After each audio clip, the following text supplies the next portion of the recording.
Okay, gotcha. Yeah, I mean, from the original, gosh, there's so many. I think that, I think that in the original, Nani gets to run home and is trying to look for Lilo at the very top of the scene when she misses her hula performance. She's rushing home to try to get back before the social worker comes. She almost gets hit by a car who ends up being the social worker. And she's like, watch where you're going, stupid Ed, and she kicks in the car. And I think that was probably one of my most favorite moments in that scene because it was so like female empowered and like and just so Nani in that sort of way. And I think in this new original, I think my favorite moment was doing the rock running scene. Oh, okay. Yeah, because there was a lot of training that went into that, and I felt very empowered as a person to be able to do that myself. And it's just such an emotional moment to be able to, save Lilo's best friend in that sort of way, or at least try to. And yeah, so that was really full. Yeah, totally. I mean, we met in the chemistry reads, and it was kind of an instant connection. And I was like, she is Lilo for sure. And then as we were filming, or even beforehand, we had pre-production to do training and some rehearsals and stuff. And so the bond quickly immersed even more so. And we got to know each other incredibly well.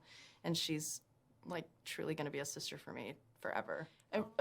As soon as I got the role, one of the first things that I wanted to do was not only talk with Dean, the director, and Chris, the writer, but also I really wanted to get in contact with Tia because I knew that I had my own responsibility, Kuleana, to make sure that I was doing the role justice and also trying to bring in my own artistic creation and background. And I think that being able to talk to her, I instantly got in contact with her and she gave me the blessing. Like I wanted it to be like a passing the generations thing, and she was all for it right away. She was like, I did the animation, you're doing the real thing.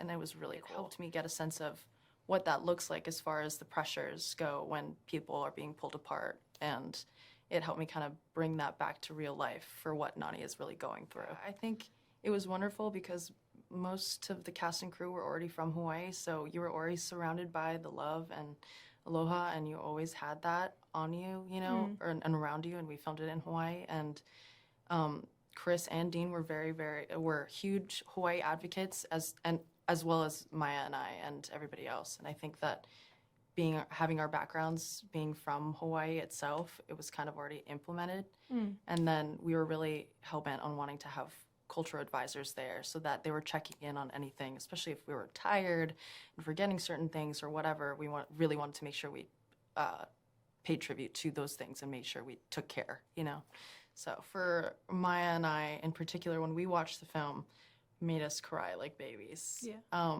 Not just around the song, but just the hammock scene in general. And I think it was such an honor to sing that song. And, knowing the backstory with Queen Liliuokalani and everything and what that really means, and as a farewell, I think we all felt that, and there was not a single dry tear in the set, in the studio and stuff.